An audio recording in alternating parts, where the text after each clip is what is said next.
పరచబడి ఉన్నది. ఎందుకంటే మనం ఆయనతో అన్యోన్య సహవాసం కలిగి ఉన్నాము. దినదినము నూతనపరచబడుతున్నాం. వాక్యం చదువుట ద్వారా, ప్రార్థించడం ద్వారా, మనం సహవాసంగా కలుసుకుంటే ద్వారా, మందిరంలో మన సమాజంగా కూడుకుంటే వాళ్ళు కూడా మనకు ఎంతో మరి యొక్క దయాకిరీటం మనకు అనుగ్రహించాడు. సంవత్సరంలో జరుగుతుండగా నీ దయాకిరీటం, మరి యొక్క దయాకిరీటం మాకు ఇచ్చామని మనం అందరము ప్రార్థనలో ఎక్కిపరుస్తాం. ఈ దినం బట్టి ప్రార్థనలు చేసుకుందాం. పరిశుద్ధుడు ఒక తండ్రి, మీకు వందనాలు. దేవా మీకు స్తోత్రాలు తండ్రి. ఈ అవకాశం ఇచ్చావు తండ్రి.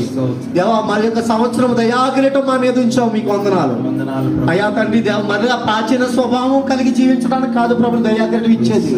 ప్రభా నీ కోసం బ్రతకాలి, నీ కోసం మనసు ఇవ్వాలి ప్రభా.